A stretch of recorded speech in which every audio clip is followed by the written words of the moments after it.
Hello, dear friend, and welcome. I am so glad you are here, truly. Whether you have come in search of rest, relaxation, or a gentle companion for the night, you are in the right place. This is a space made just for you, soft, slow, and filled with peaceful storytelling from long ago. Tonight, we begin something special. A calm and cozy journey into one of the oldest and most curious traditions in the world. A tradition wrapped in candlelight, autumn winds, and centuries of whispered belief. We are about to explore the dark history of Halloween and the quiet, powerful customs that once surrounded it, the ones passed down in flickering shadows and cool fields, in careful rituals and old songs. But do not worry. This is not a scary story. This is a soothing one. A story told like a bedtime tale, full of wonder and rich with the gentle rhythms of the past. Every detail has been chosen with care to help your thoughts slow, your breath deepen, and your heart feel safe and still. So before we begin, let me ask you something warmly and sincerely. Where are you listening from tonight? I would truly love to know. You are welcome to leave a quiet comment and share your country, your city, or even just your first name. I read every one of them with care, and it brings me so much joy to know how far these stories travel across oceans, across time zones, across gentle hearts. And if you enjoy this kind of soft, thoughtful storytelling, if it helps you relax or sleep or simply feel calm, I would be deeply grateful if you could like this video, subscribe, and perhaps even share it with someone else who might need a little peace tonight. Every bit of support helps this cozy corner of the internet grow and lets me keep creating more stories just for you. Now, if you are ready, find your most comfortable position. Pull your blanket a little closer. Let your phone rest quietly nearby, screen dimmed. Let your thoughts soften. Let the rhythm of your breath guide you gently towards stillness. And let us step back, far, far back, to a time before Halloween as we know it, before the costumes and the candy, before jack-o'-lanterns and porch lights, before the name Halloween even existed.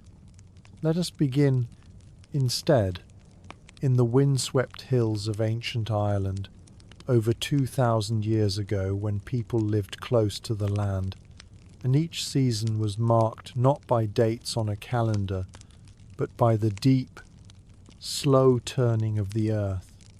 It was here that the festival of Samhain was born, not a party, not a game, but a sacred and solemn night, one that marked the end of the harvest and the beginning of the dark half of the year, a night when the sun no longer lingered in the sky and the cold began to bite at the edges of every door and window. Samhain was a threshold, a doorway, a moment in time when the veil between the world of the living and the world of the dead grew paper thin. It was believed that on this night, spirits might cross over, not in malice, but in motion.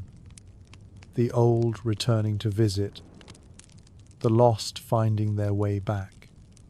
The air, thick with memory and possibility. To honor this passage, people built huge fires on hillsides visible from every corner of the land.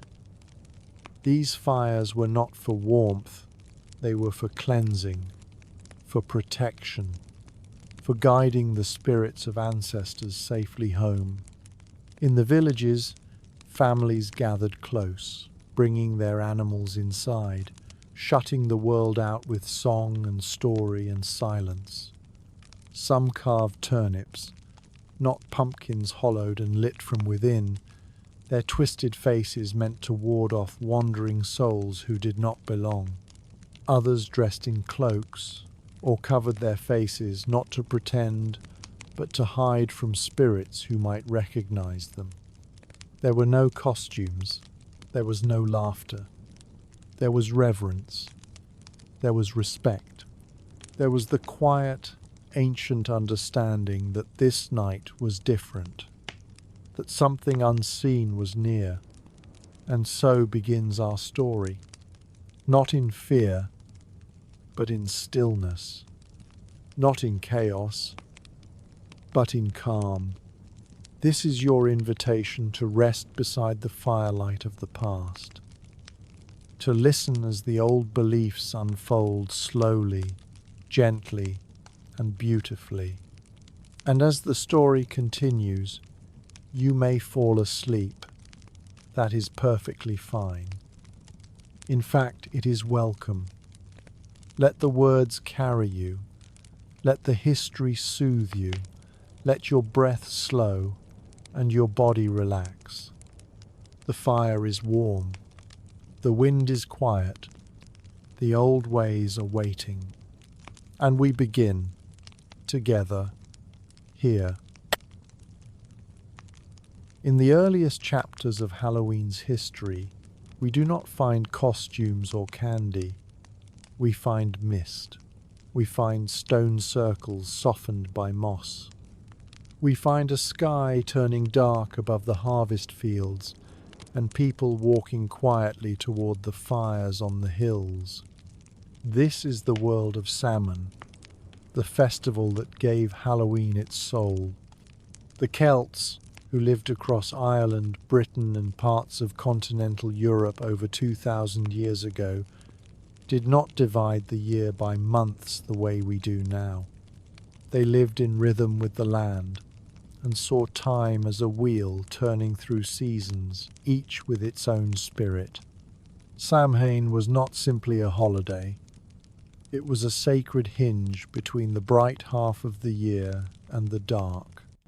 It took place at the close of the harvest, usually around the end of October, when the earth seemed to breathe out its last warmth before winter settled in.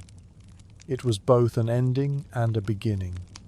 Crops had been gathered, animals brought in from the pastures. The days had grown shorter, and the long nights whispered of snow. People knew the cold could be cruel. Samhain marked the moment when communities turned inward, both physically and spiritually. This turning had deep meaning. It was believed that the barrier between the world of the living and the world of the dead was especially thin on this night. Spirits could cross over, ancestors might visit, but so too could other beings' lost souls, wandering shades, or nature spirits who did not follow human rules.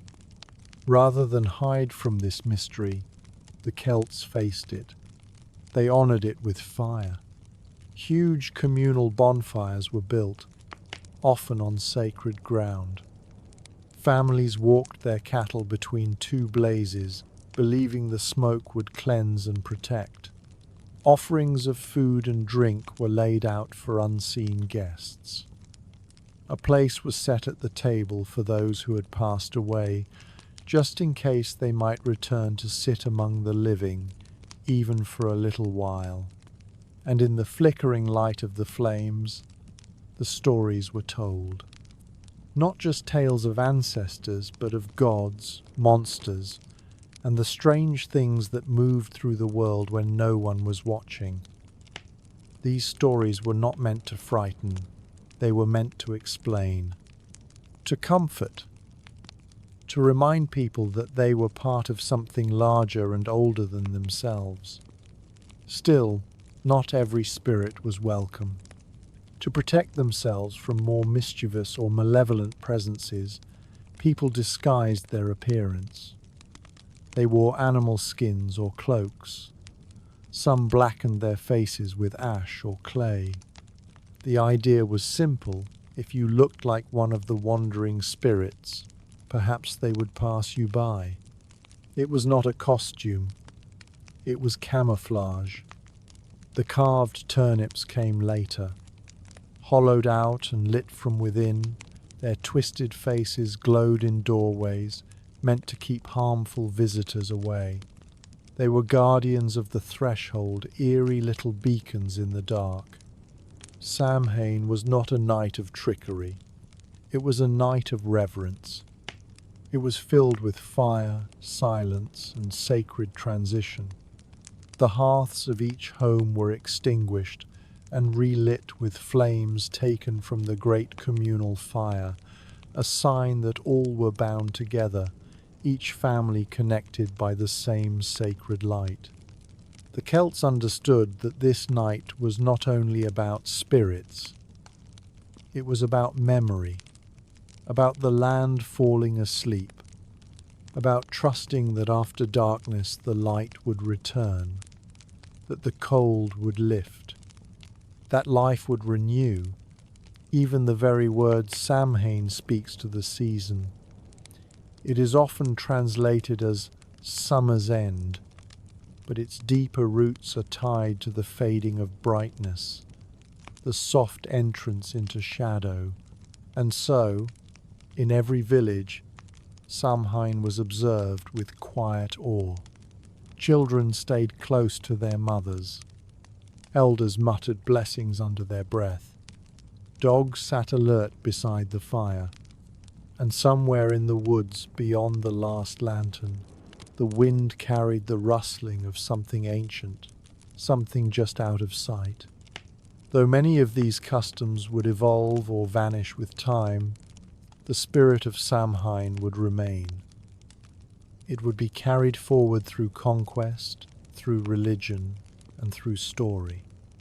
New layers would be added, and new names given. But underneath it all, the old bones of Samhain would continue to shape what Halloween would one day become. The line between worlds, the memory of the dead, the light in the darkness. This was the beginning, and as you rest, perhaps you can still hear the echo of hooves on the earth, the crackle of a sacred fire, and the hush that falls when the year tips gently into the cold. The journey continues, and so do we. As the centuries passed, the lands where the Celts once held their sacred fires slowly changed. Rome arrived. With its stone roads, military camps, and Latin speech, the Roman Empire reached across seas and mountains. And when it came to the British Isles, it brought more than soldiers. It brought belief systems, rituals, and festivals from a very different world. The Romans had their own ways of honoring the dead. They did not light hilltop fires or carve turnips with grim faces, but they too believed in the power of certain nights. They too kept ancient customs tied to the land, to memory, and to the turning of seasons. Among these, two particular festivals would quietly begin to shape the path of what would one day become Halloween. The first was known as Feralia. Held in late February, Feralia was part of a larger Roman festival dedicated to family and the spirits of the departed. It was a time to visit the graves of ancestors and offer food, wine, and garlands of flowers.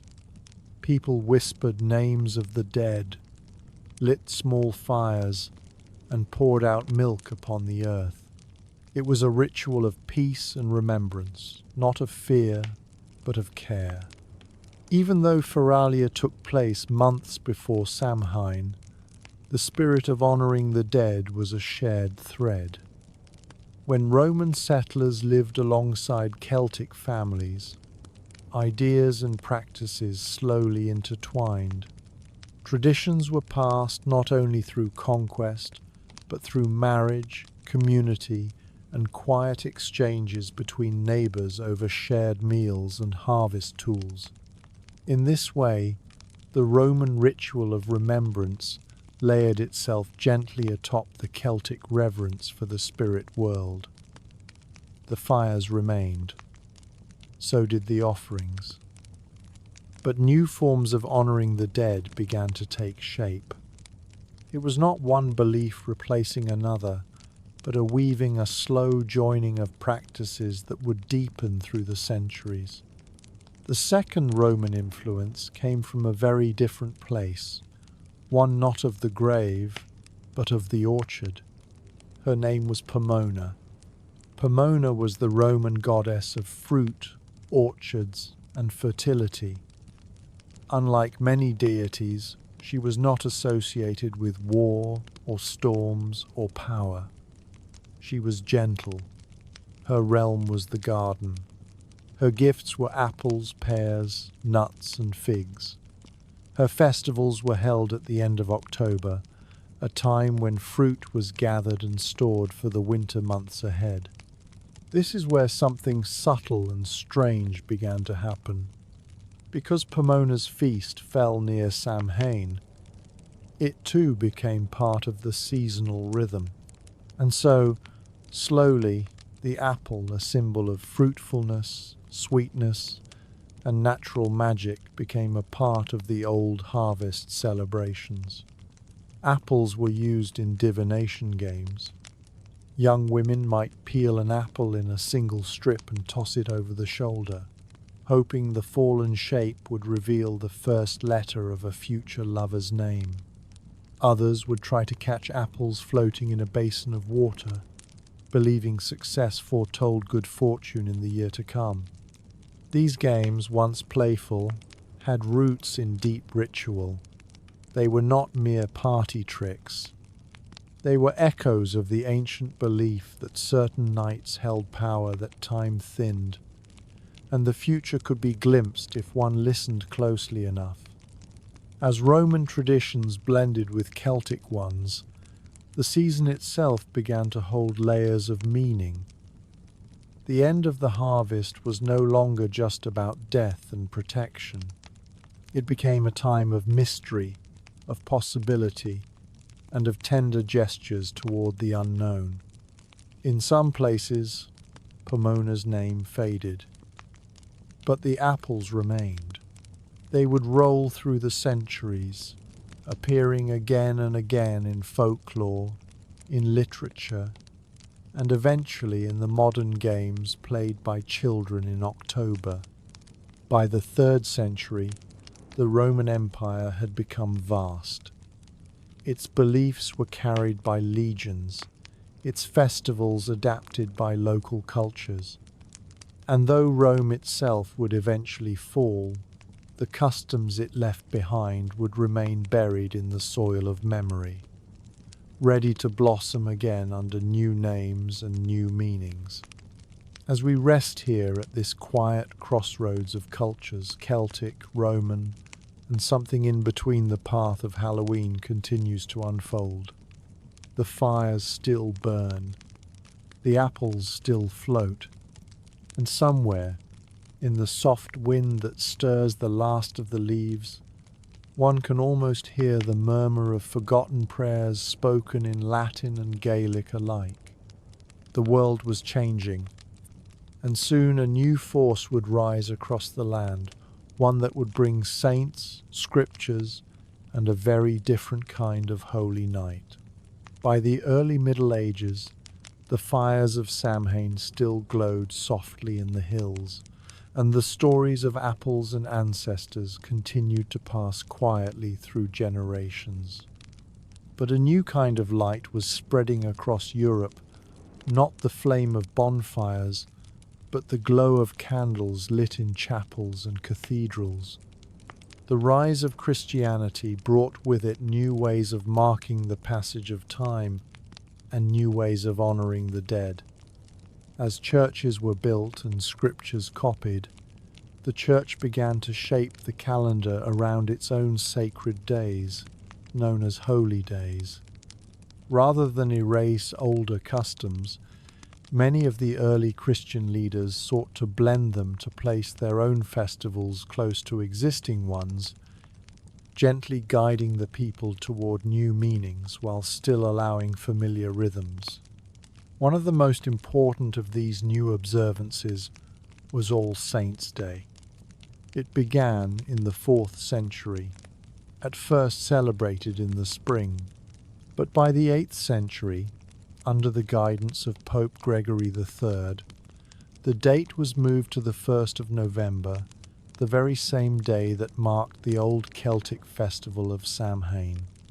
All Saints' Day, also called All Hallows' Day, was created to honour all the saints, known and unknown, who had lived holy lives. It was a way to give thanks for their faith and sacrifice, especially those who had no feast day of their own. And the night before it? That came to be known as All Hallows' Eve, which, in time, became shortened into a single familiar word, Halloween.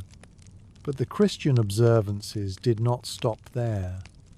Just one day later, on the 2nd of November, the Church added another sacred date, All Souls' Day. All Souls' Day was not for saints, but for everyone else. It was meant to honour ordinary people who had died beloved grandparents, lost children, neighbours, friends. On this day, prayers were offered to help these souls find peace and rest, especially those believed to be lingering in purgatory, the space between heaven and earth. In many towns and villages, the bells of churches would toll slowly throughout the day. Families visited graveyards, leaving candles, wreaths, and bread on the graves. Priests offered masses for the departed.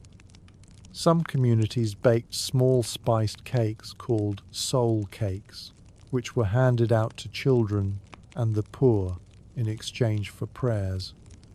This quiet exchange, rooted in charity and memory, would eventually echo in the modern tradition of trick-or-treating.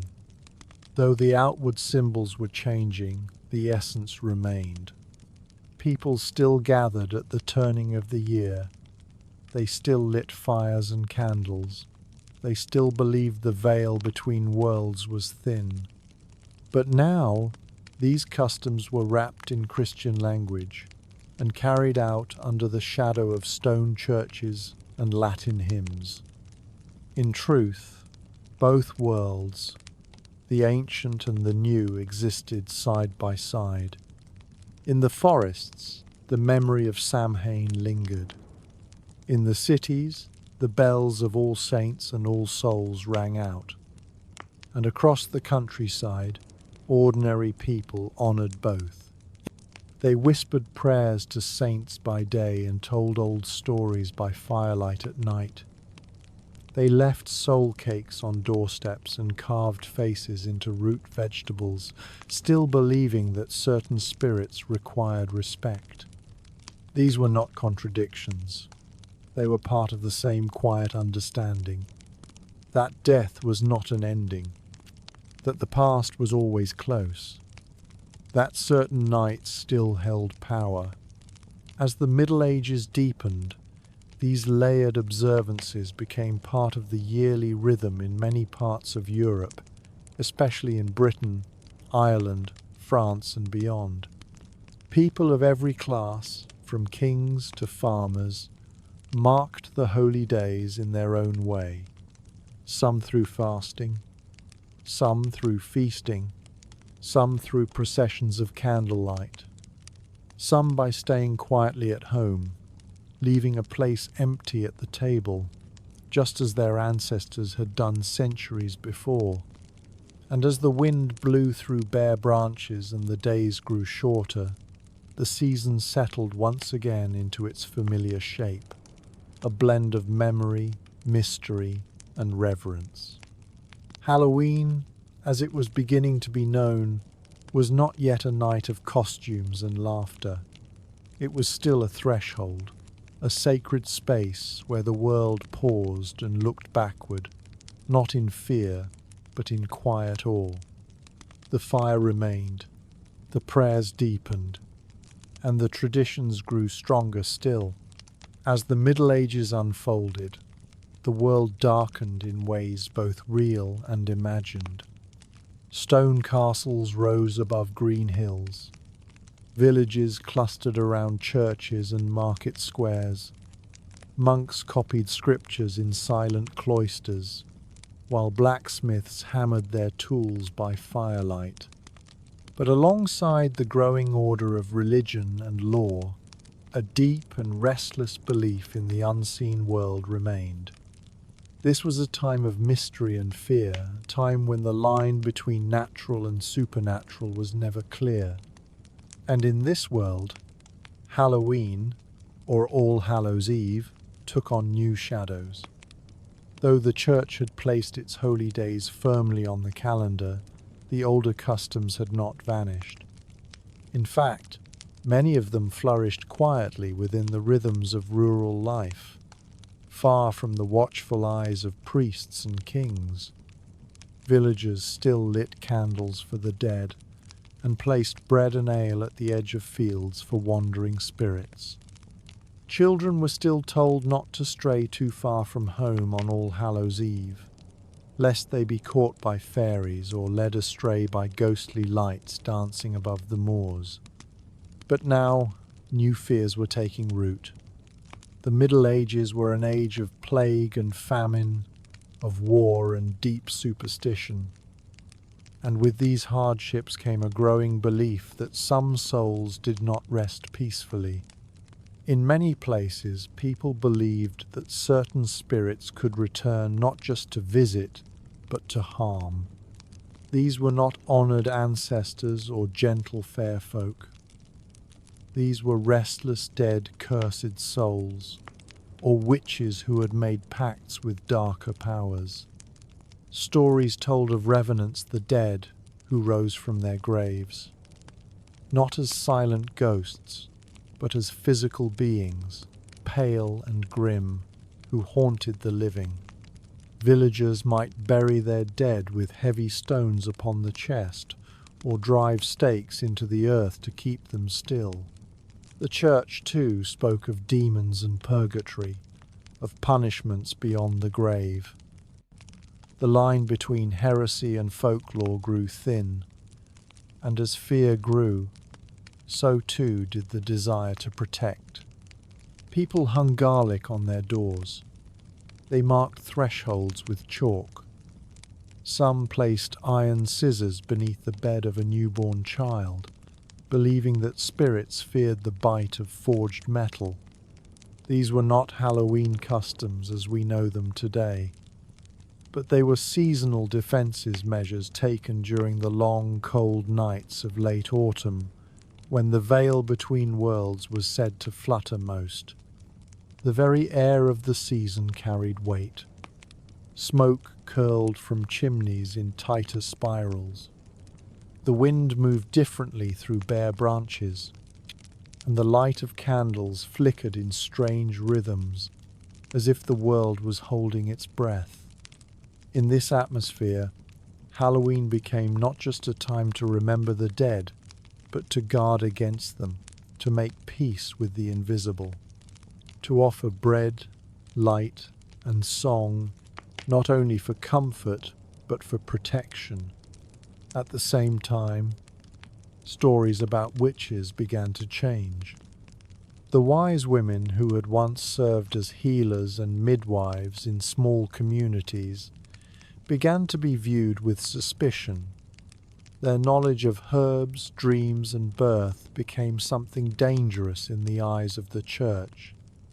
By the later Middle Ages, accusations of witchcraft had become common.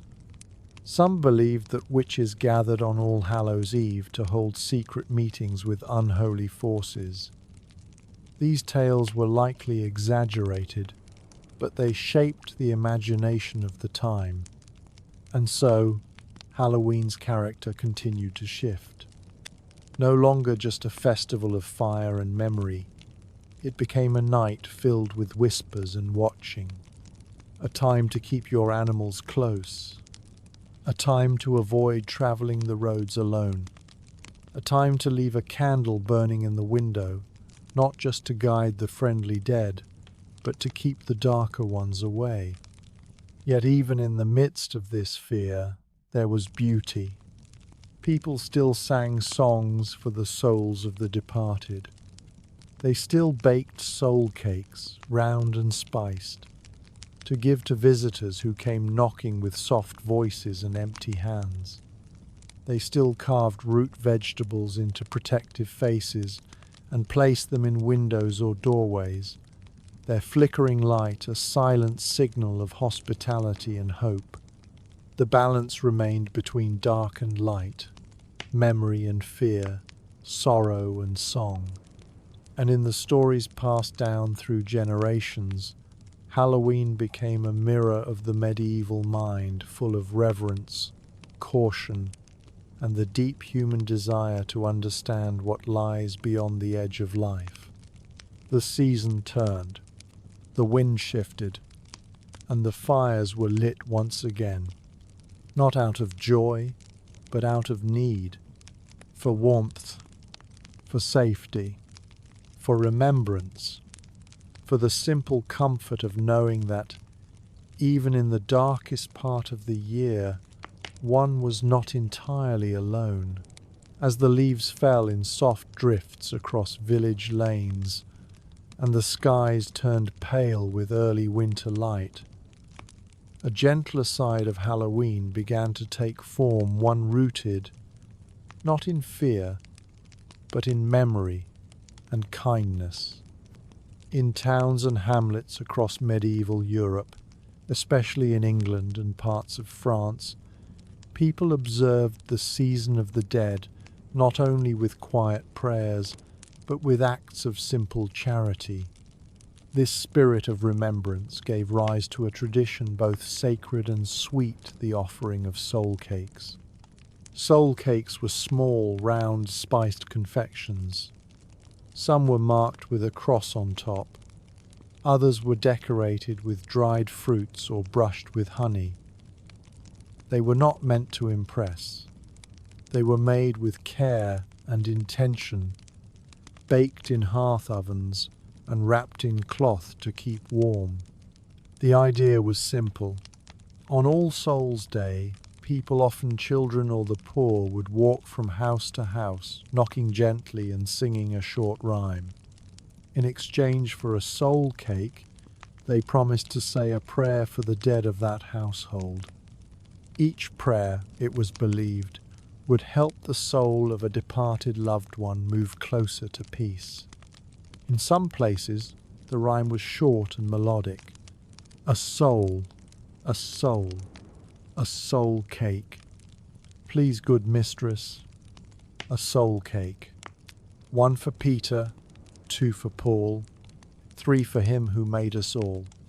The tone was not mournful.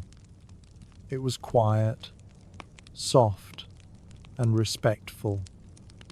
It was a small ritual, repeated each year, that joined the living with the dead in a circle of remembrance. No masks were worn. No tricks were played.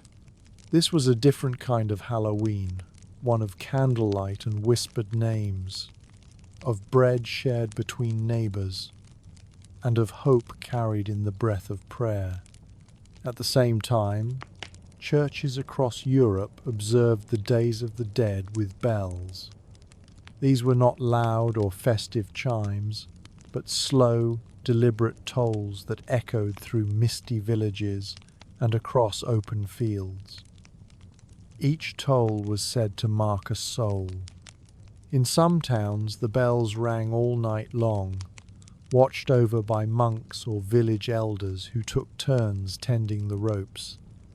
People believed that the sound of a bell could guide the soul of the departed, helping them find their way from the world of shadows to the world of light. In every town, families placed candles in their windows. These lights were not for show. They were meant to help loved ones who had passed find their way home, if only for a moment. Some candles were placed in turnip lanterns. Others rested in simple cups of wax or tallow, their flames flickering in the drafty corners of old stone cottages. Inside, families gathered by the fire. They told stories of grandparents and sisters, of children lost in infancy, and of friends gone too soon. These stories were not told to frighten, but to remember. Memory, in these moments, was a kind of devotion, a way of keeping the dead close, not with sorrow, but with tenderness. Food played a role too. In some homes, a seat was left empty at the table. A loaf of bread was set aside. A sip of wine was poured. The idea was that those who had gone might return, if only briefly, and feel that they were still part of the family circle. This was not done with fear, it was done with love. In many ways, these medieval customs reflected the older Samhain beliefs, but softened by Christian meaning. The spirits of the dead were not wandering or lost. They were remembered. They were prayed for. They were guided home by bells and bread. The world, however, was not entirely at peace. Beyond the warmth of hearths and hymns, whispers of superstition still lingered. Not everyone believed the dead were harmless. Some feared those who had died suddenly, or without a priest's blessing. It was said that such souls might wander, caught between worlds. In some regions, people sprinkled holy water around their doors. In others, they placed rosemary beneath pillows to keep troubled dreams away. But even in the face of uncertainty, the traditions held firm. Every year, as October turned to November, the candles were lit, the cakes were baked, the bells rang slowly in the distance. And the village, for one long night, became a place where time thinned, where those living and those gone came close again, drawn together by warmth, by memory, and by the soft promise that no one was truly forgotten. These customs would evolve. They would shift as cities grew, as beliefs changed, and as new lands were settled across the sea. But the heart of it, the quiet offering of light, food, and prayer would remain. It was this gentle heart that would follow Halloween through its next great journey, across oceans and into new worlds. And so, with the candles still flickering, and the taste of spice on the air, the story continues. As time moved on, the bells of Europe continued to toll for the souls of the departed, and candles glowed gently in cottage windows. But the world was shifting. Ships creaked across wide oceans. Families packed their belongings, leaving behind stone chapels and familiar fields for the unknown wilderness of a new continent. And with them, they carried their memories not just of people, but of seasons, stories, and sacred days. Halloween was among them. It did not arrive in America with fanfare or fire. It came quietly, tucked into the corners of old prayer books, in recipes for soul cakes, in folk tales whispered at the edge of autumn. At first, the holiday remained scattered, a private observance, known only among the Irish, Scottish, and English settlers who held on to their old world beliefs. But the land they arrived in was different. The early American colonies were shaped largely by Puritans, strict Protestant settlers who viewed many traditional holidays with suspicion. The Puritans believed in plain living and clear lines between good and evil. To them, festivals that honored saints or made space for spirits felt too close to superstition or worse, to old pagan practices. And so Halloween, with its roots in Samhain and Catholic rites, was not widely celebrated in New England. In Puritan towns, the end of October passed without bonfires or bells. Churchyards were still and quiet, but not every colony followed the same path. In Maryland, and later in parts of the southern colonies, where there was more religious diversity, old customs endured. Families lit candles. Children recited rhymes. Some communities quietly passed on the practice of telling ghost stories near the hearth as the nights grew longer. Still, for much of early American history, Halloween remained on the margins. It was a whisper, not a shout. It would take time and tragedy to bring it forward again. In the 19th century, a great wave of immigration changed the face of the United States. Famine struck Ireland. Families fled hunger, many of them carrying nothing but memory and faith. They arrived in the crowded ports of Boston, New York, and Philadelphia, with sorrow in their eyes and tradition in their hands. Among the Irish, Halloween was not just remembered, it was alive. They brought with them the ancient practice of mumming dressing in costume, moving from house to house, offering songs or jokes in exchange for food or coins. It was a practice that blended the old disguises of Samhain with the Christian rituals of All Souls. They brought their own stories too, tales of spirits, fairies and banshees, stories told in low voices as fire crackled in cast iron stoves. And perhaps most memorably, they brought their lanterns. In the rocky soil of Ireland, turnips had been carved to keep spirits away. But in the New World, settlers found something else. The pumpkin, large, hollow, and golden in colour, easier to carve and far more abundant. And so the jack-o'-lantern was born. It was not yet a symbol of play. It was a sign placed on porches and windowsills to guard the home, a glowing reminder of the old belief that certain spirits still walked the earth on Halloween night.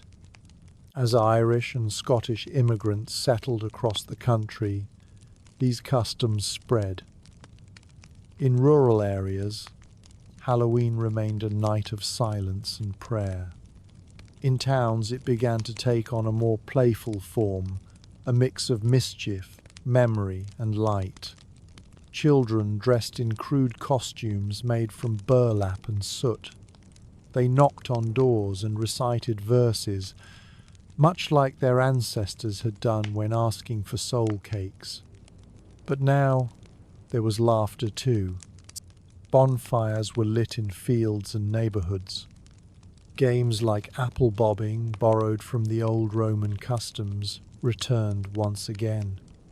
And yet, even as Halloween changed, the old threads remained. The belief that this was a special night, a night when the world was thinner, when spirits moved more freely, and when remembering the dead mattered more than ever, stayed quietly at its core. It was not yet the Halloween we know today. There were no candy bars in bright wrappers, no plastic skeletons or television specials. But there was something older, a sense that this night was not like any other, a sense that even across the sea, even in a new land with new names, the deep roots of the past still reached upward, still whispered through falling leaves, still flickered in the hollow of a carved pumpkin. The soul of Halloween had crossed the sea, and it would grow stronger still. By the late 19th century, the world had changed again.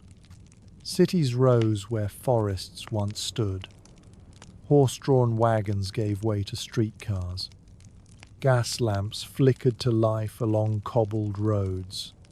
and immigrants from many nations mingled in crowded neighborhoods, sharing space, labor, and tradition. And in these growing towns, Halloween began to transform. No longer hidden within small rural villages or remembered only in whispered prayers, the old festival started to shift into something more public, more visible, and more alive with contradiction. It was still about spirits and the turning of the year. But now, it was also about masks. In neighborhoods where children once recited rhymes for soul cakes, new versions of the tradition appeared.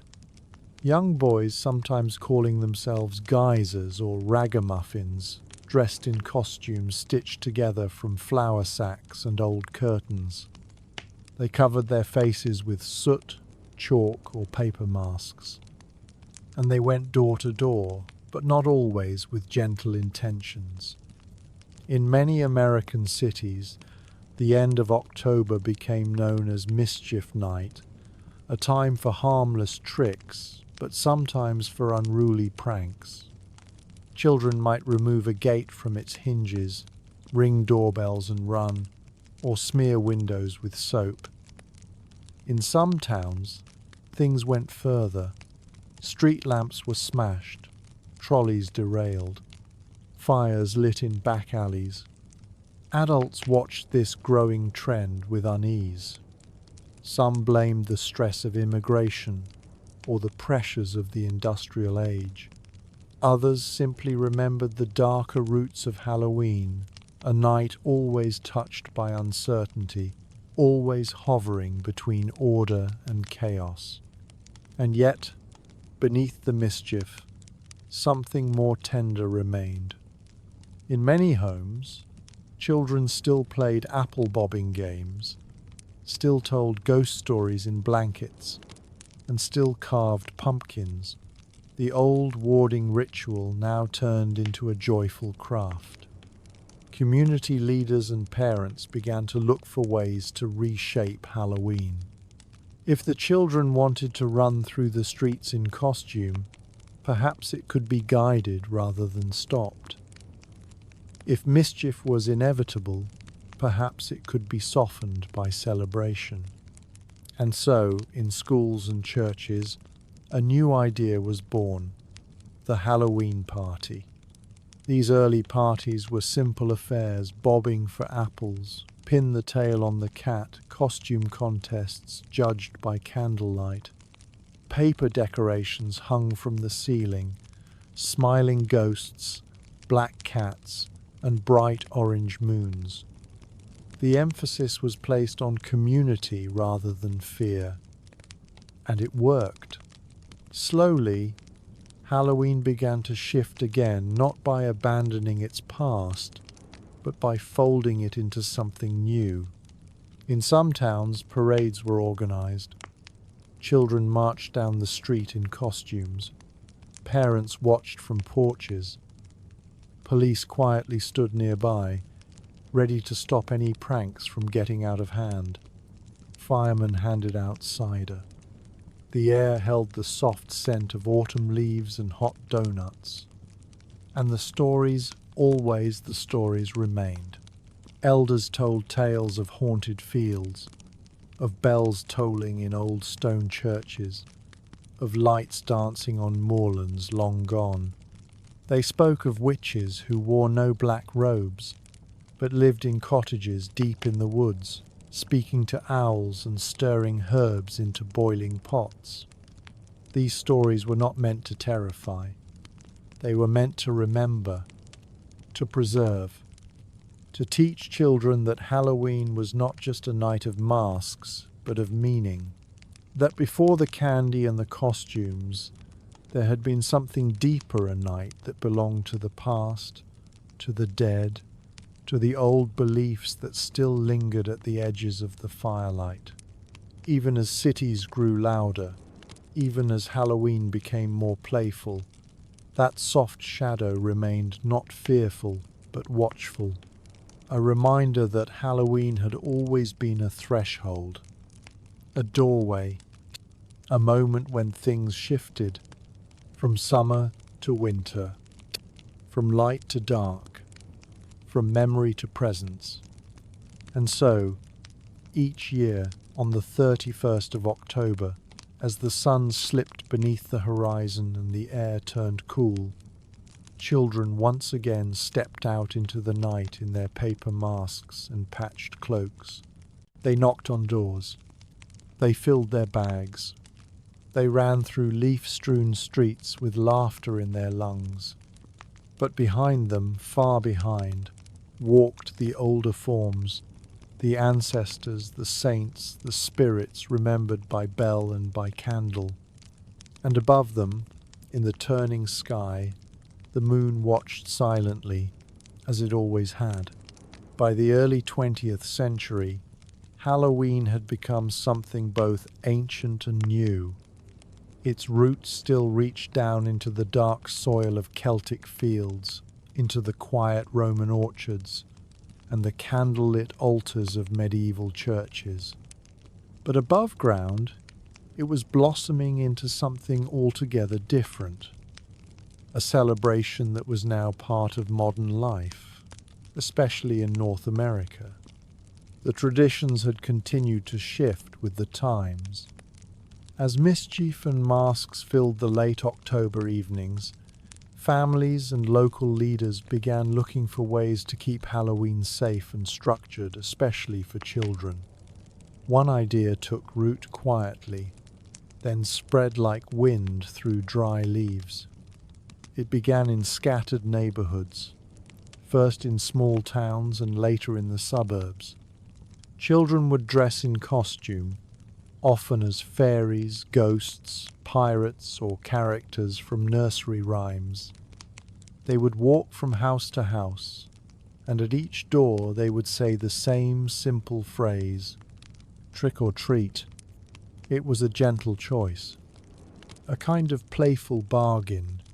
In exchange for a treat, a piece of candy, a cookie, or a coin, the child would move along delighted and grateful. If the treat was not given, a trick might follow, but these were rarely more than harmless jokes. A single egg on the step, a bar of soap on a window pane, a laugh shared between neighbors. This idea was not entirely new. It echoed the soul cake tradition of medieval Europe, where children had gone door to door singing and receiving spiced cakes in exchange for prayers. It echoed the Irish practice of mumming, where costumed figures performed for food or drink. And it echoed the idea from Mischief Night that certain nights allowed for bending the rules, if only slightly. But in this new form, trick-or-treating, it became something joyful and open. The phrase began appearing in newspapers around the 1930s. Community groups, schools, and churches promoted it as a safer alternative to roaming pranks and broken fences. Parents welcomed the change. Children adored the treats. And soon, neighborhoods were preparing for Halloween in a whole new way. Front porches were swept. Pumpkins were carved and lit from within. Candies were wrapped in wax paper or tucked into paper bags, waiting in bowls by the door. And when the sun fell, the first knock would come. A princess, a scarecrow, a boy with a painted mustache, and the same little phrase spoken sweetly, shyly, or with great enthusiasm. Trick or treat. The ritual became a bridge between families, a shared moment, a kind of performance that required nothing but a smile, a treat, and a bit of imagination. Even in the cities, where apartment doors lined long hallways, the tradition adapted. Neighbors gathered in lobbies. Stores along the street joined in. The sense of community that Halloween had always held, from the bonfires of ancient villages to the candlelit vigils in medieval churches, continued in this new form. World events, of course, left their mark. During the Second World War, sugar rationing made candy scarce. Trick-or-treating faded temporarily. But as soon as the war ended and sweets returned to shelves, the tradition blossomed again, this time even more brightly. Candy companies began to take notice. By the 1950s, Halloween candy was being sold in colorful packaging, designed just for the occasion. Tiny chocolate bars, wrapped lollipops, taffy and gum in autumn-colored wrappers. Radio programs and children's books began to feature Halloween themes. Costume companies offered ready-made disguises from storybook characters to friendly witches and grinning pumpkins. And across the country, Halloween became a true night of delight. But even in the joy of candy and costumes, the older spirit still lingered. Some homes still lit candles in the window. Some families still placed a photograph of a loved one on the mantel and remembered their name out loud. Some churches continued to hold All Saints services on the 1st of November, inviting the community to bring names of those they had lost. Because Halloween, at its heart, had always been more than a party. It was still a threshold, a soft moment in time, a gentle acknowledgement that the past walks beside us. That memory has a place in every home, that even the most playful traditions carry echoes of deeper things. So when a child in a little cape knocks at a door and grins with chocolate-stained teeth, it is more than just a treat they receive. It is a gift passed down through generations, from fire to candle, from soul cake to sweet, from sacred night to joyous celebration. As Halloween became a cherished part of autumn life in North America, new symbols began to shape its identity not just in children's costumes or trick-or-treat bags, but in the quiet stories told beside fireplaces and the images painted on windows and school walls. Among them stood three familiar figures: the haunted house, the black cat, and the ghost. Each of these had older roots. Each carried with it a history that stretched far beyond cardboard decorations and glowing plastic eyes. And each echoed the ancient truth that Halloween had always been a night where the veil between worlds grew thin. Let us begin with the house. The haunted house has become one of Halloween's most recognizable images. But the idea of a place touched by the dead is far older than Jacko, lanterns, or trick-or-treating. For centuries, people believed that certain buildings could carry the memory of those who had lived and died within them. In medieval Europe, a house where someone had died suddenly or without last rites might be left empty, believed to be touched by restless spirits. Doors might be sealed, chimneys bricked closed. In small towns, stories would circulate, stories of footsteps where no one walked, or cold winds passing through closed rooms. These stories were not meant to frighten children. They were told as warnings, or as quiet truths that grief and memory could settle in wood and stone. In time, the image of the haunted house changed. In the early 20th century, as Halloween became more playful, these once serious tales were softened. Haunted houses were recreated in school gyms and community halls, filled with harmless surprises, peeled grapes for eyes, spaghetti for brains, friendly jump scares with no harm. Still, at the center of it remained the truth that Halloween had always honored. That a place might remember its past, and that the past, in some mysterious way, might still remember us. Then there is the black cat. Long before Halloween, The cat, especially the black cat, was a creature of mystery and grace. In ancient Egypt, cats were worshipped and protected, believed to carry divine energy. In medieval Europe, however, their image shifted. Black cats, especially those kept by solitary women, became tied to stories of witchcraft. It was said they could slip through shadows unseen, that they watched the world with otherworldly eyes, that they could bring luck or misfortune depending on how they crossed your path.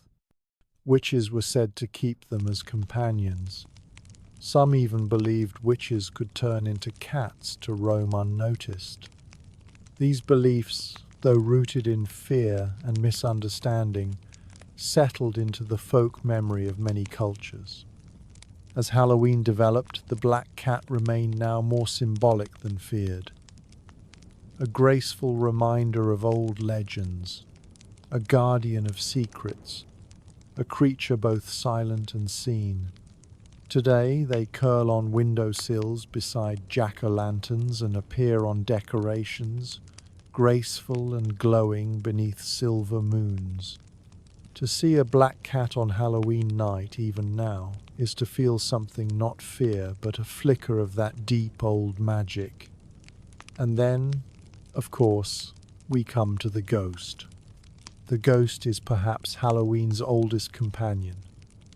From ancient Samhain to medieval All Souls' Day, from whispered tales to modern films, the idea of a soul lingering near the living has remained. But not all ghosts are sad.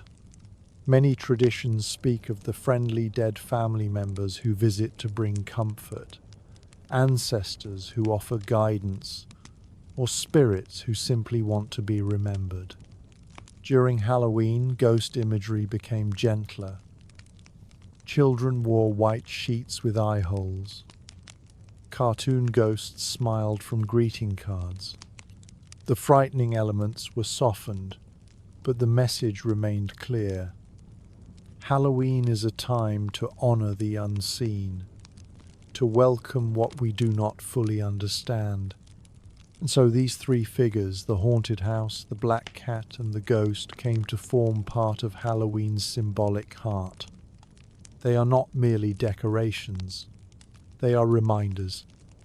Reminders that every place holds stories, that every creature carries mystery, that every life leaves a trace. On Halloween night, as the wind rustles through dry leaves and the porch lights flicker on, these symbols gently return not to frighten, but to connect us with something older, quieter, and full of meaning. And in their presence, children walk their familiar streets in costumes, candles glow in windows, and somewhere, far behind all the laughter and lights, the deeper truth of the season still lingers. A truth that says, the world is wide, and the past is never far. As the wind begins to cool, and the last of the summer harvest is gathered in, the table becomes a place of memory. Food has always been more than nourishment. It carries meaning, ritual, and a sense of time. And during Halloween, the foods of the season offer quiet echoes of everything the holiday has ever been: sacred, playful, communal, and rooted in the earth. Let us begin with the pumpkin, the golden lantern of Halloween.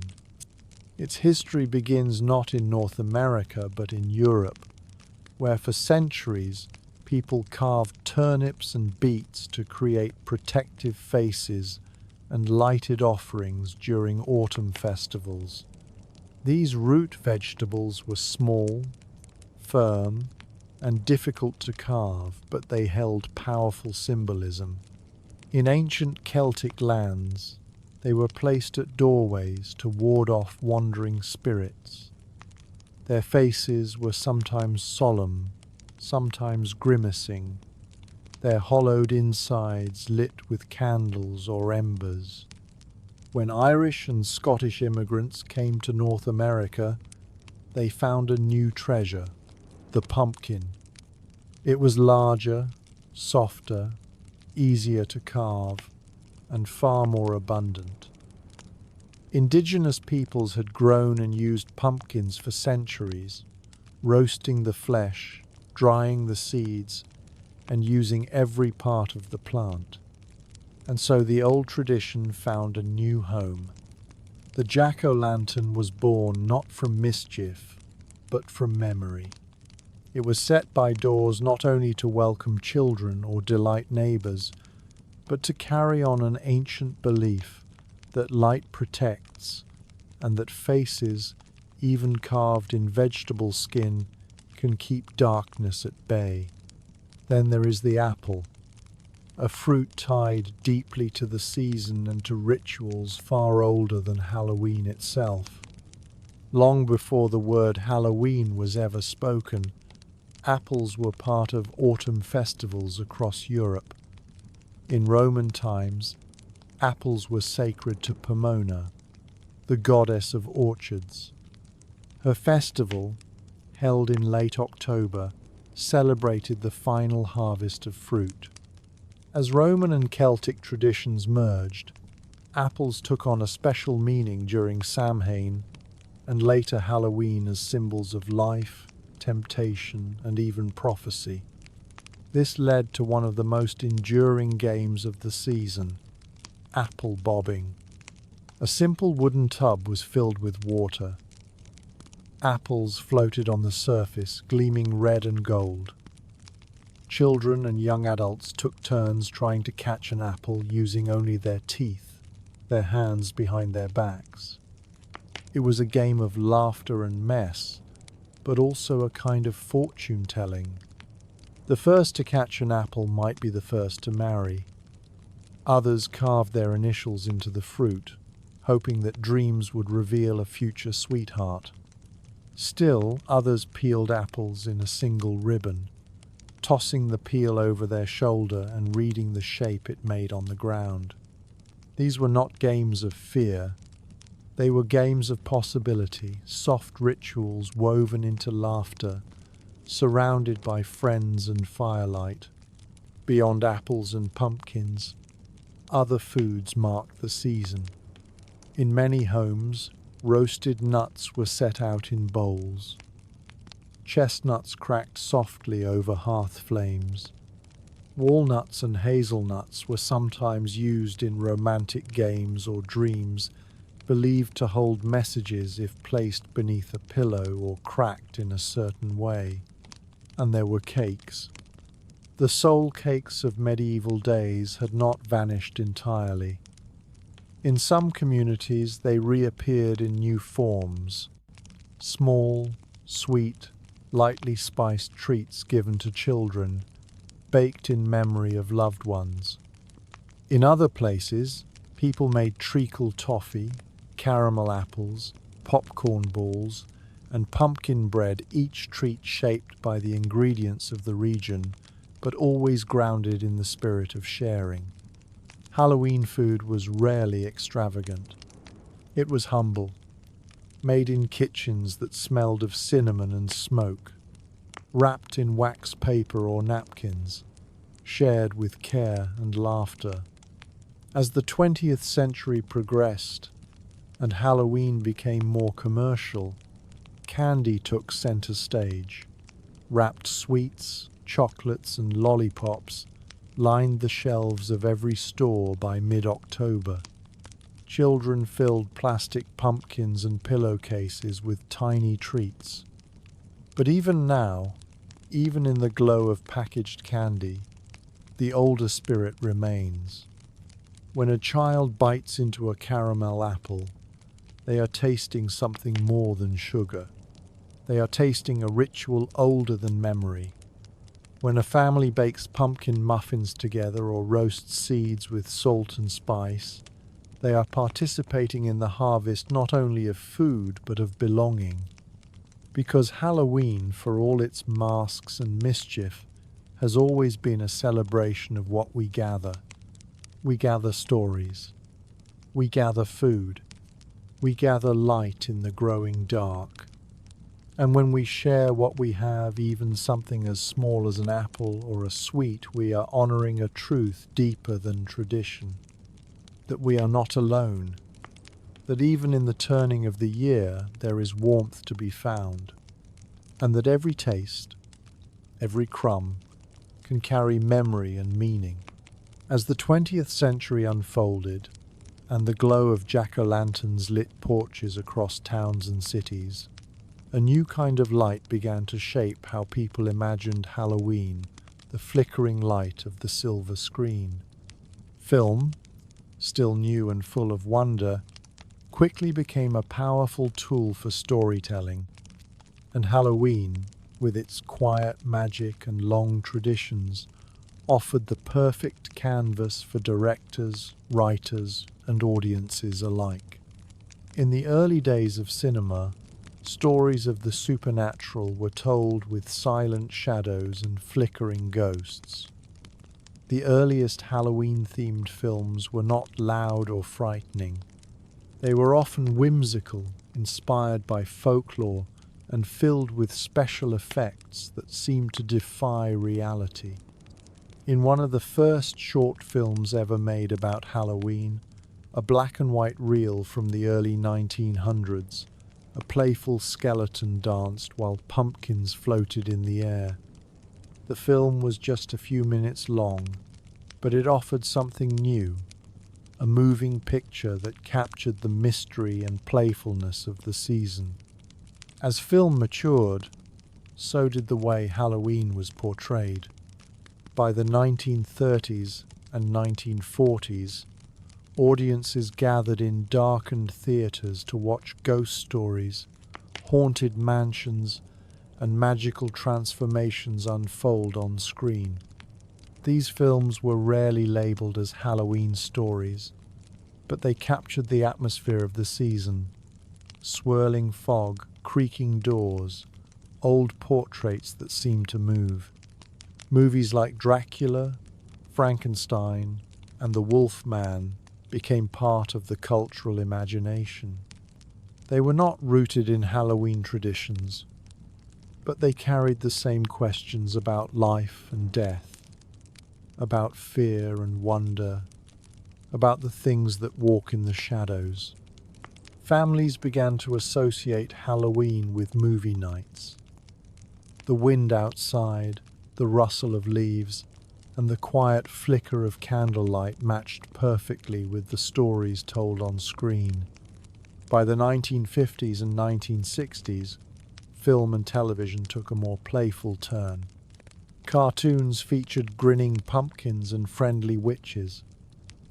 Black cats danced across animation cells. Special Halloween episodes of family shows brought humor and sweetness to the season. Children watched programs with talking ghosts, mischievous skeletons, and costumed adventures, all safe, gentle, and wrapped in the joy of October.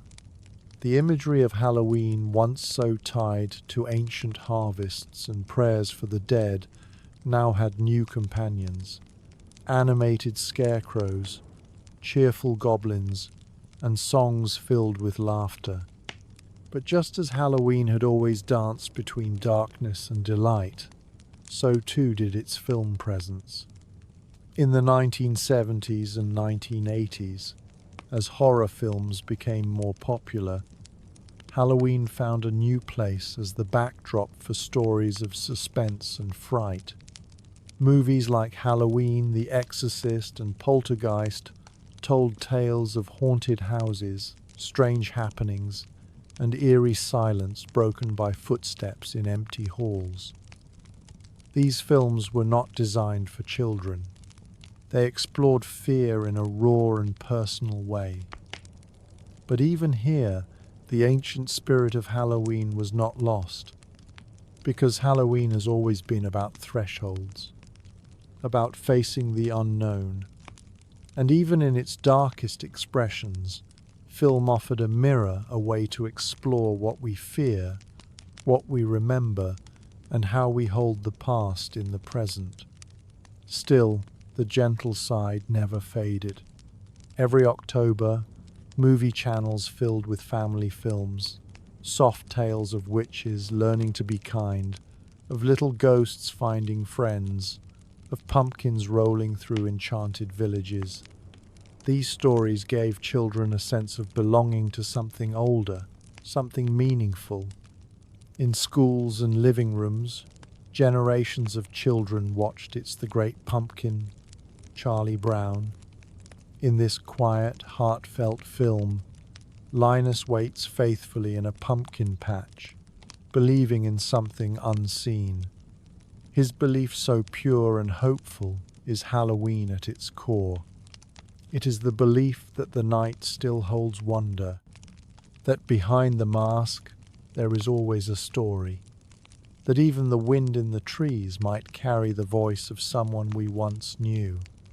In more recent years, film has continued to shape Halloween's place in the world.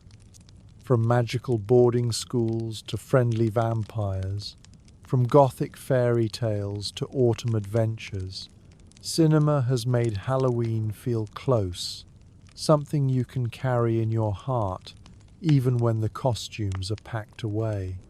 But even in this new form, something remains unchanged. The soft lighting, the turning leaves, the sense of curiosity and care. Movies gave Halloween a new way to shine, to share its soul with people across the world. No longer tied to village bells or local customs, the holiday could now be felt through screen and sound, shared across borders, and embraced by people of all cultures. And yet, even on screen, Halloween stays true to its quiet origins. It is not only about fright.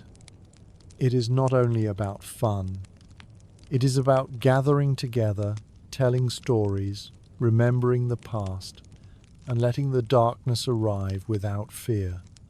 Because when we sit down to watch a Halloween film, surrounded by flickering candles or warm blankets, we are doing what people have always done on this night: listening, remembering, wondering.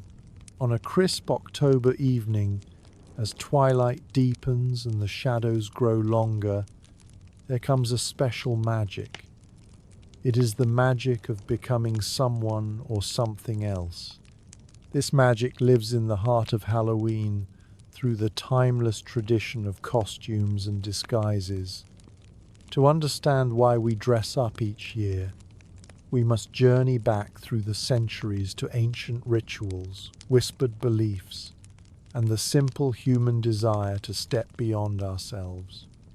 Long before Halloween was called Halloween, the ancient Celts celebrated Samhain, the festival marking the end of the harvest and the beginning of the dark half of the year. They believed the veil between the worlds of the living and the dead was at its thinnest during this time. To move safely through this mysterious moment, people would wear masks and disguises.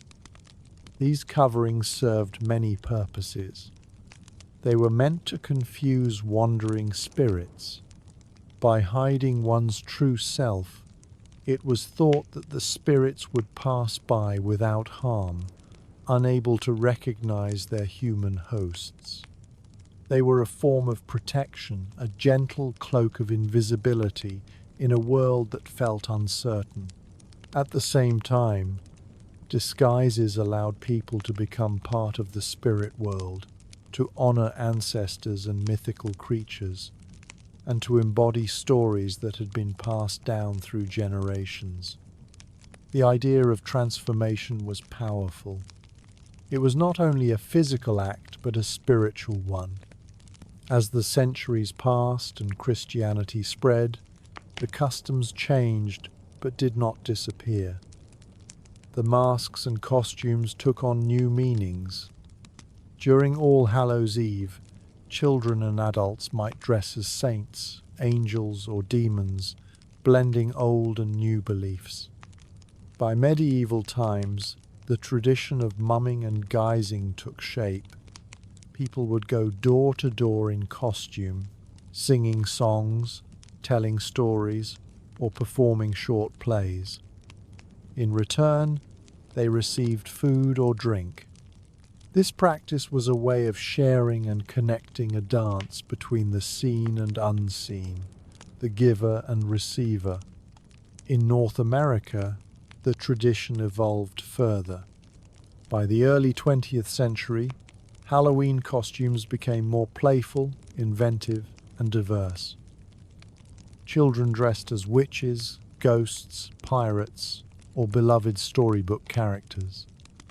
Their costumes were often homemade, crafted from scraps of fabric, old clothes, and borrowed hats.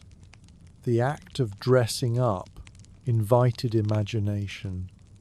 It gave children a chance to explore identities, to play with fear and fun, and to join in a communal celebration. The tradition also carried echoes of older beliefs.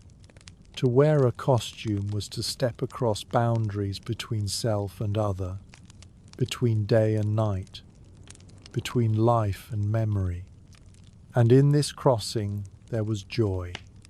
There was freedom. There was the quiet power of becoming something new, even if only for a night. In the decades that followed, costumes became more elaborate. Stores sold masks and outfits by the thousands. Wigs, makeup, and props added layers of magic. Halloween parades filled the streets, where everyone could see the many faces of transformation.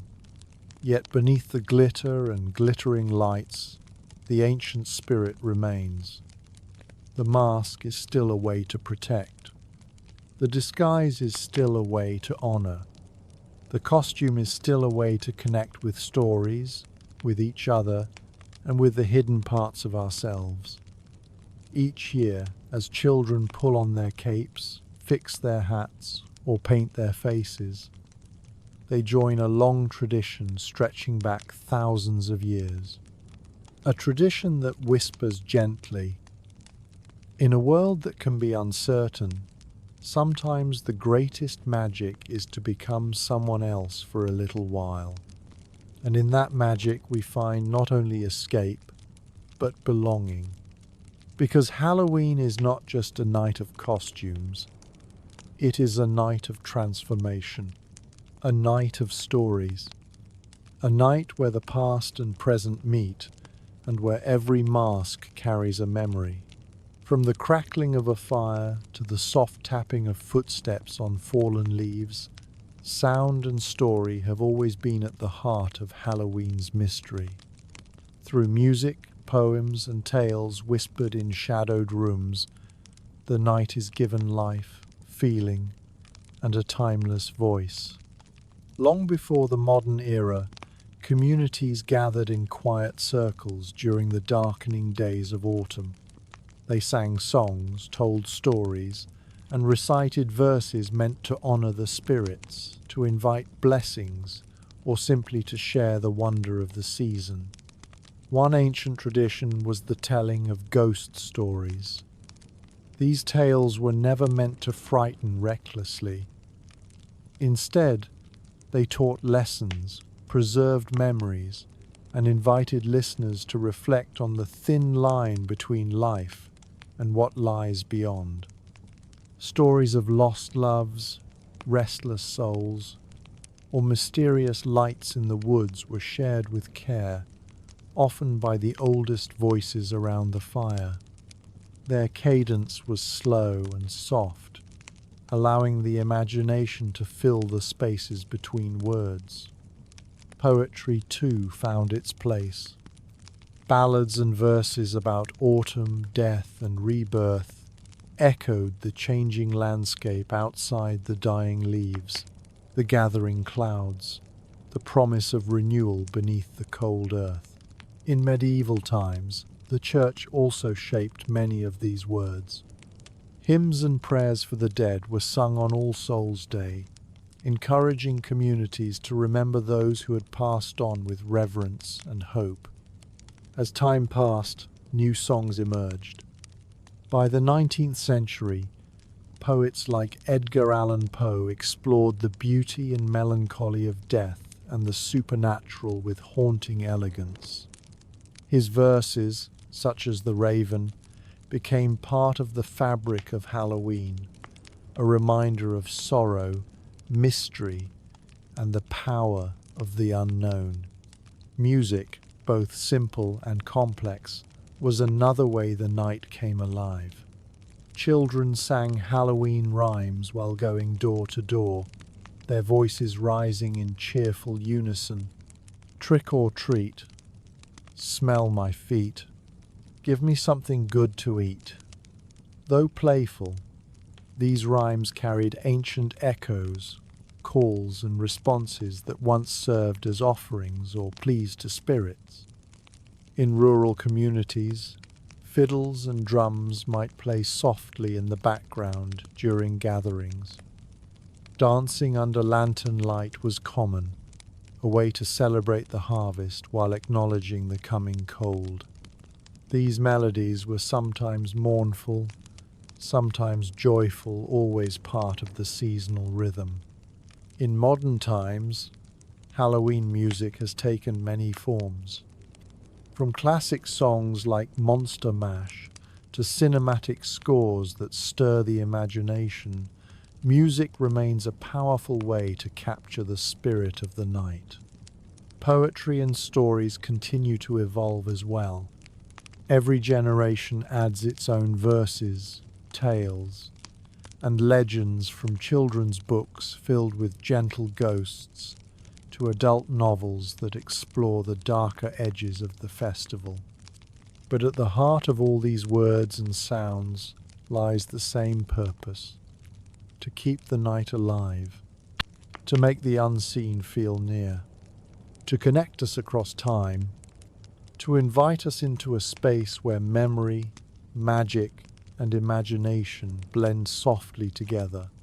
So, when you hear the rustling of leaves or the distant call of a midnight owl this Halloween, remember the voices that have come before, the songs sung by candlelight, the stories told beside crackling fires, and the poems that still whisper through the autumn breeze.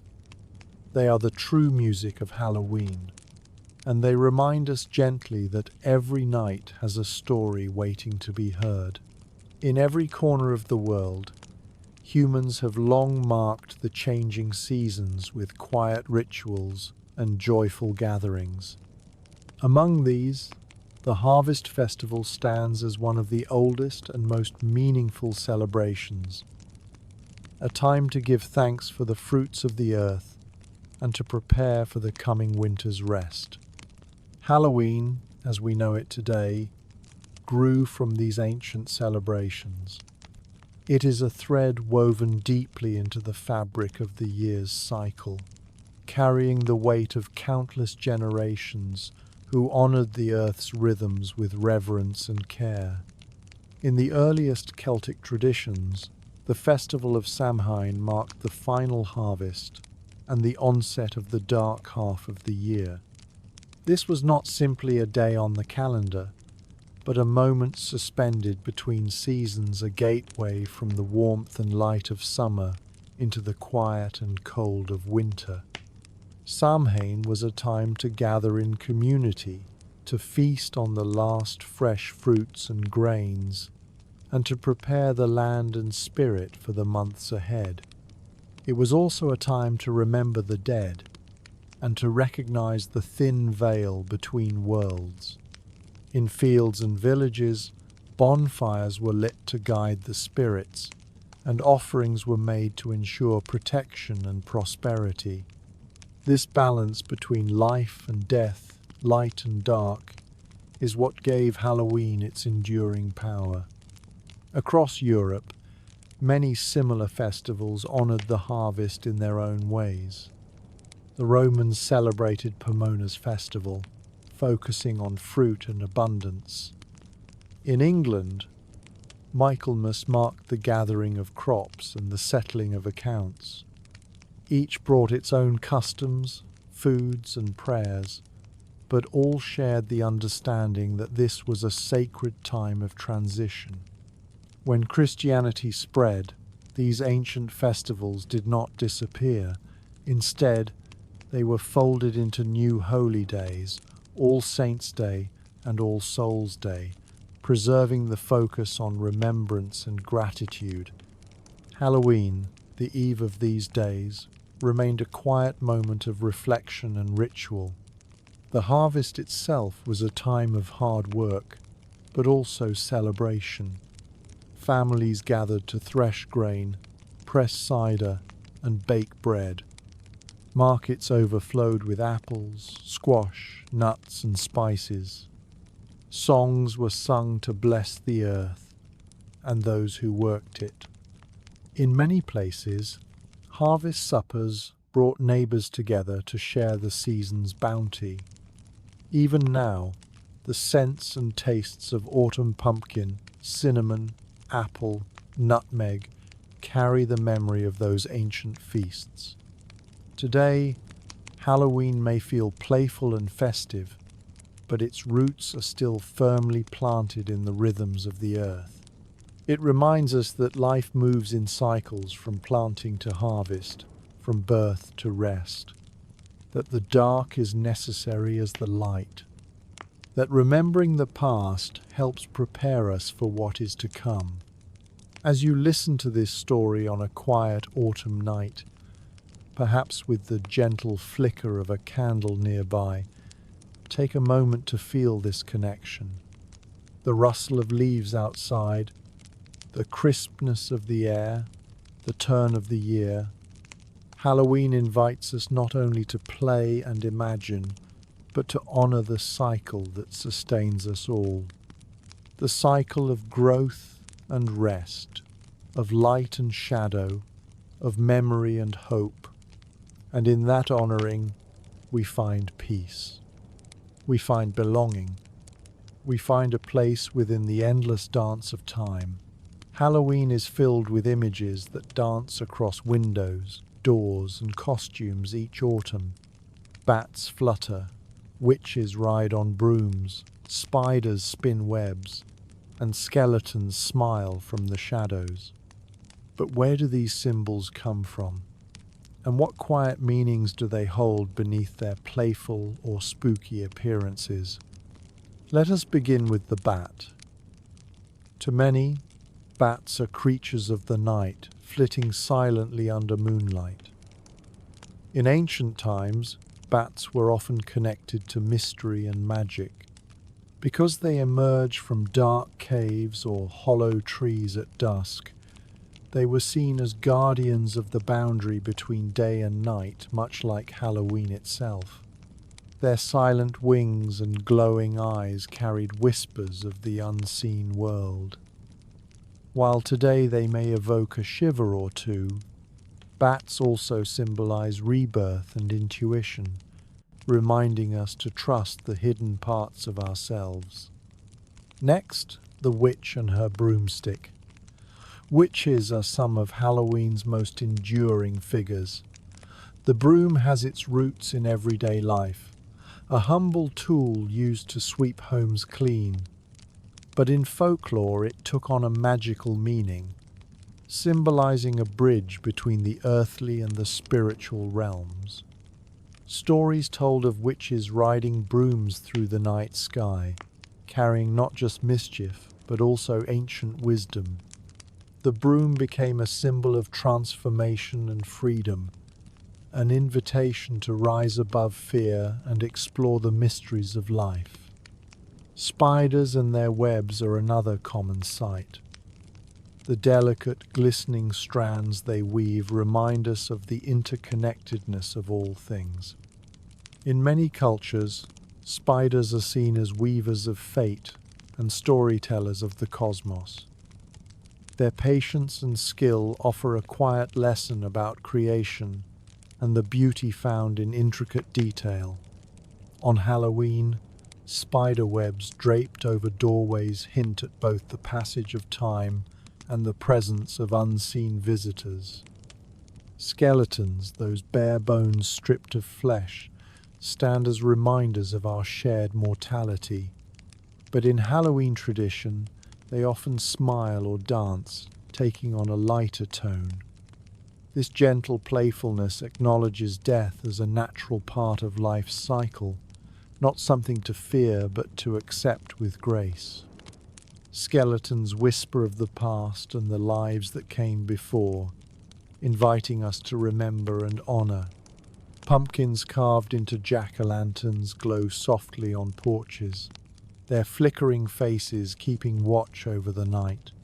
They remind us of light's power to protect and the human desire to create warmth even in the darkest times. Other symbols like cauldrons bubbling with imagined potions, black cats slinking through shadows, and autumn leaves swirling in the wind all come together to form a rich tapestry.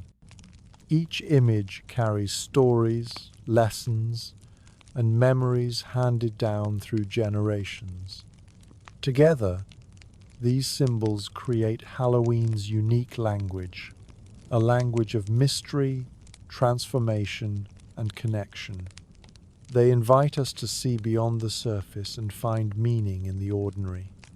As you listen to this story on a quiet evening, surrounded by soft light and gentle sounds, let these symbols remind you of the quiet magic that lives in the changing seasons and in the stories we tell. Though Halloween as we know it today is most closely associated with North America and parts of Europe, the deeper rhythms of the season are echoed in celebrations across the globe. Around the world, people gather in autumn to honor the cycle of life and death, to remember ancestors, and to welcome the coming dark with light and ritual. In Mexico, for example, Dia de los Muertos, or Day of the Dead, is a vibrant and heartfelt celebration that overlaps with Halloween's timing. For days, families create colorful altars called ofrendas, decorated with marigolds, candles, photographs, and favorite foods of those who have passed. The atmosphere is joyful and reverent, filled with music, dance, and storytelling. It is a time when the boundaries between this world and the next feel especially close, and when remembrance becomes a form of love and celebration.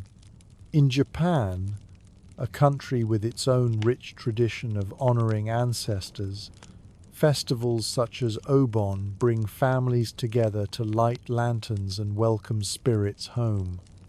Though not tied to October, the spirit of connection between the living and the dead is deeply felt. People clean graves, share meals, and perform traditional dances to guide souls back to peace.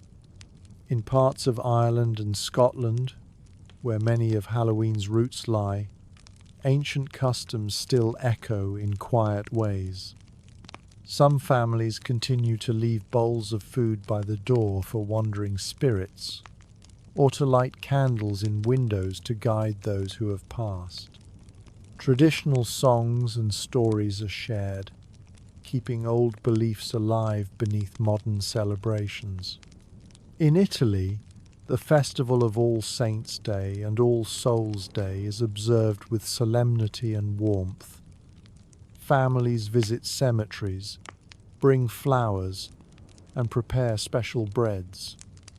In some regions, children receive small gifts, connecting the memory of the dead with the joy of the living. Even in places where Halloween is less widely celebrated, the themes of autumn and remembrance appear in local harvest festivals and spiritual gatherings. The turning of the year is a universal experience, and people everywhere find ways to mark it with meaning. What ties these diverse traditions together is a shared understanding that autumn is a time to honor what has passed, to prepare for the coming rest, and to find light within the shadows. Halloween, with its costumes, stories, and symbols, is one thread in this larger tapestry, a thread that reminds us of the power of community, memory, and imagination.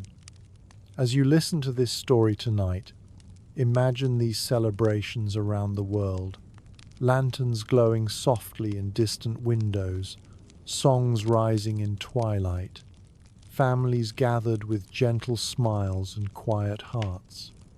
Across continents and cultures, people share a common hope that even in darkness there is light, that even in endings there are beginnings, and that the past is always near, wrapped in the love and stories we carry forward.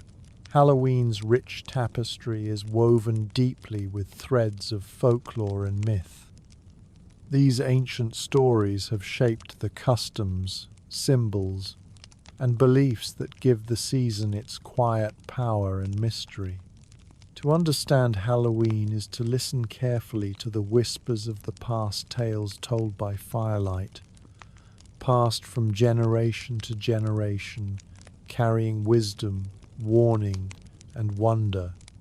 One of the most enduring myths connected to Halloween is the story of Stingy Jack, a clever but cunning figure from Irish folklore. According to the tale, Jack was a man who tricked the devil not once, but twice, earning himself a place neither in heaven nor hell after he died. Instead, he was doomed to wander the earth with only a burning coal inside a hollowed-out turnip to light his way. This Jack of the Lantern, or Jack-o'-lantern, became a symbol of the restless soul, forever caught between worlds.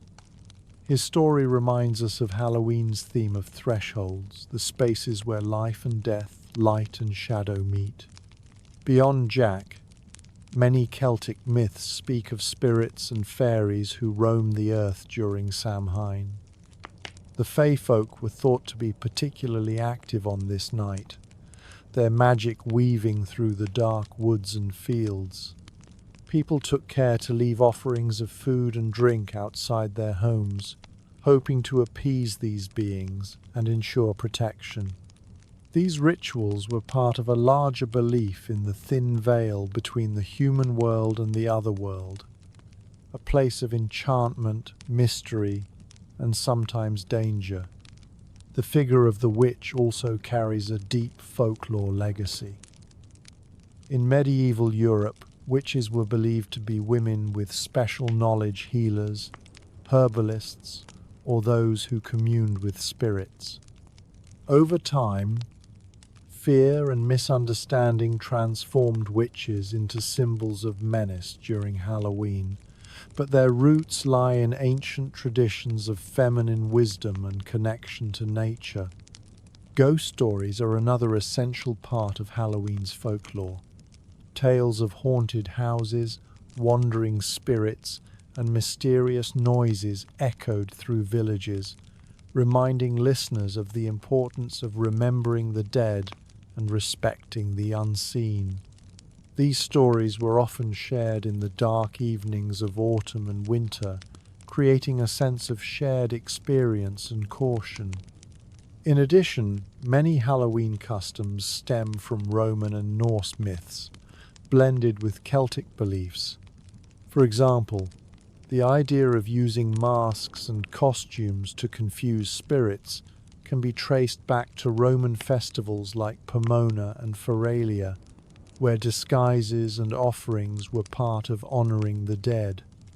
Norse mythology, too, offered stories of the dead walking and gods crossing between worlds, enriching the night's mystique.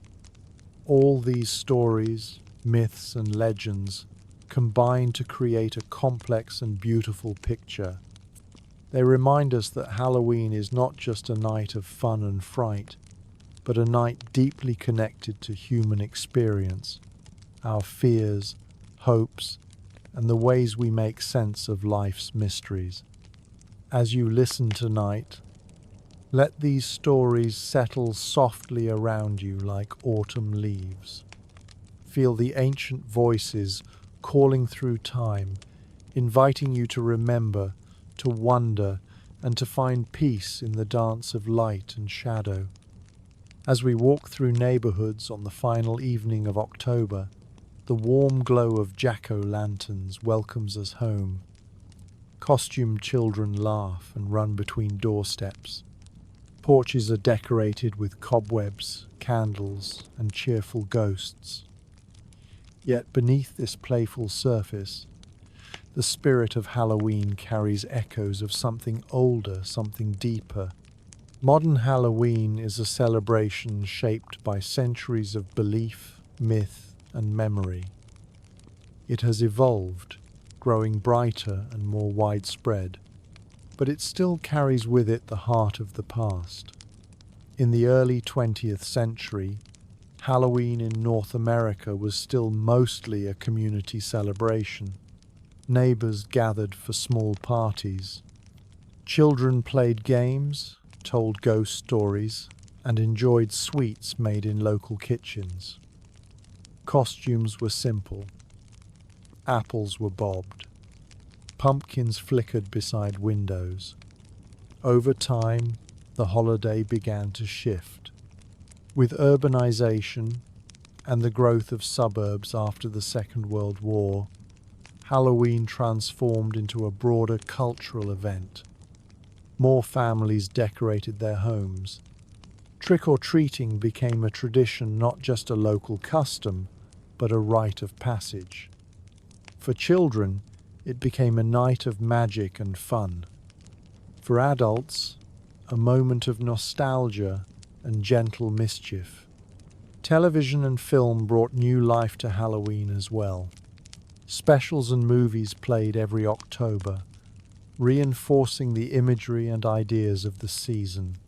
Animated pumpkins, skeletons, and witches became familiar friends, reminding us that Halloween could be both spooky and sweet. Candy companies embraced the night with colorful wrappers and themed treats. Stores filled with costumes of every kind. From fairy wings to pirate hats, children had the freedom to become anything, a reflection of Halloween's ancient belief in transformation. In schools and towns, parades and festivals grew. Pumpkin patches became destinations for autumn joy.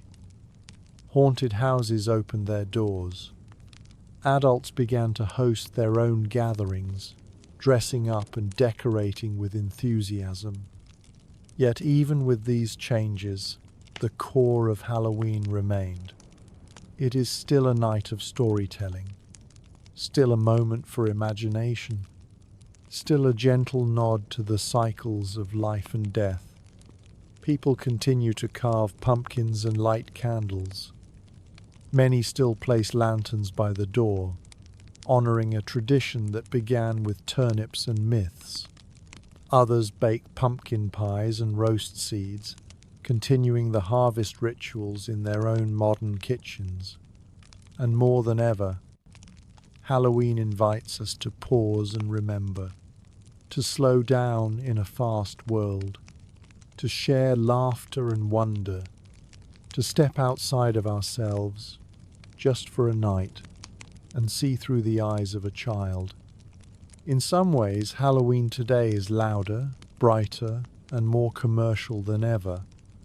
But within that brightness, there is still space for silence and softness, for quiet walks through crunchy leaves, for gentle stories told by candlelight, for honoring those who came before.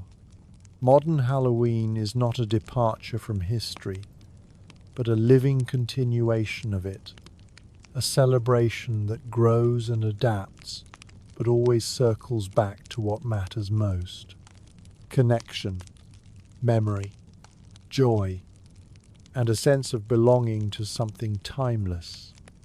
So as you rest and listen tonight, think of all the places where Halloween is being celebrated: on porches, in kitchens, in classrooms, and on quiet streets. Each one is a flicker in the dark, a sign that the spirit of the season is alive and well, and that even in a changing world, some things like the love of story, the magic of imagination, and the comfort of ritual remain beautifully the same. As the last candle flickers and the quiet night settles in, Halloween reveals its deepest face, not one of fright or fun, but of gentle reflection. Beneath the costumes and candy, beyond the glowing pumpkins and whispered tales, Halloween carries a sacred weight. It is a moment of spiritual stillness, a pause between the seasons, and an invitation to walk more slowly, to feel more deeply, and to remember what matters most. For ancient people, Halloween or Samhain marked a threshold, a turning of the wheel. The fields had been harvested, the animals were brought in from pasture, the days grew shorter, the wind spoke more sharply through the trees, and the world itself seemed to hold its breath, teetering between what had been and what was to come. It was believed that at this moment, the veil between the worlds was thinnest, the veil between the living and the dead, the seen and the unseen, the known and the unknown.